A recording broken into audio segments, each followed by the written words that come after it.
প্রজাতন্ত্র দিবসের প্রাক মুহূর্তে উদয়পুর রেল স্টেশনে এক নাইজেরিয়ানকে আটক করেছে জেআরপি থানার পুলিশ।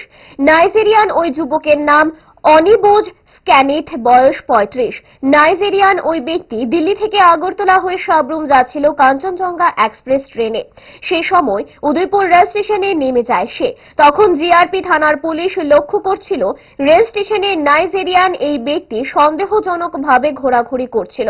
এই দেখে পুলিশ তাকে আটক করে। পরবর্তী সময় খবর দেওয়া হয় উদয়পুর মহকুমা পুলিশ আধিকারিক নির্মাণ দাস এবং রাধাকিশোরপুর থানার ওসি বাবুল দাস সহ অন্যান্য পুলিশ আধিকারিকদের।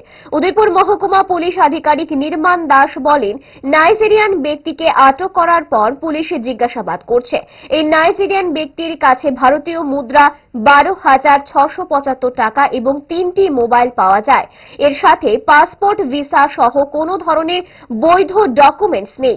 তাই পুলিশ পাসপোর্ট আইনে মামলা নিয়ে শনিবার জেলা দায়রা এবং জজ আদালতে প্রেরণ করা হবে। ওরা ওকে ডিটেন করে এবং আরকেপুর ওসিকে খবর দেয়, তারপর আমাকেও খবর দেয়। আমি এবং ওসি আরকেপুর দুজনে স্পটে আসি এবং ওকে জিজ্ঞাসাবাদ চালাই। তো ওর কাছে কোনো ভ্যালিড পাসপোর্ট বা ভিসা নেই। ও মোবাইলে আমাদেরকে একটি পাসপোর্টের ফটো এবং একটি ভিসার ফটো দেখিয়েছে, যেটা অ্যাকসেপ্টেবল নয় according to Indian passport act. তারপর আমরা ওকে ডিটেন করি।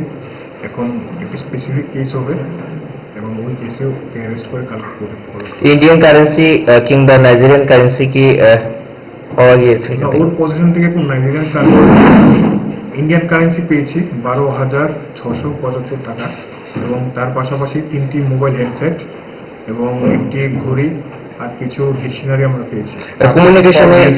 একটা ব্যাগ আছে, ব্যাগের মধ্যে কিছু ড্রাই ফিশ মানে শুটকি যেটাকে আমরা বলি, সঙ্গে কিছু ড্রাই ফ্রুটস আর কিছু কাপড় ওসব পাওয়া গেছে। তিনি বলছেন স্যার দিল্লি থেকে নিয়ে এসেছেন, তো দিল্লি থেকে এত দূরে আগরতলা হয়ে সাবরুমের দিকে যাওয়াটা কিভাবে দেখছেন?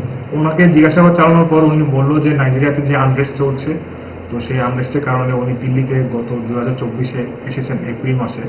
তারপর উনি সাবরুমে যাচ্ছেন, সাবরুমের উদ্দেশ্যে আনন্দ বিহার থেকে ট্রাভেল করেছেন কাঞ্চনজঙ্ঘা এক্সপ্রেস ধরে। ওনার নাকি একজন বোন আছে। এখন এগুলা মিথ্যা কথা হতে পারে আমাদেরকে ঘোরানোর জন্য। এখন কেস রেজিস্ট্রেশনের পর ওকে অ্যারেস্ট করে রিমান্ডে এনে থ্রু জিজ্ঞাসাবাদ চালানোর পর আমরা আসল সত্য জানতে পারি। নাম কি স্যার আটক হওয়া ব্যক্তি? ওর নাম হচ্ছে অনিবুজ কেনিট, নাইজেরিয়ান নাম। এখন কি আটক করেছেন নাকি স্পেসিফিক ভাবে গ্রেফতার করেছেন? না, গ্রেফতার। জুড়ে থাকে বাঁধন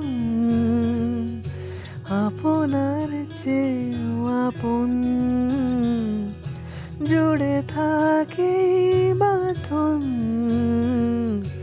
আপনার চেয়েও আপন।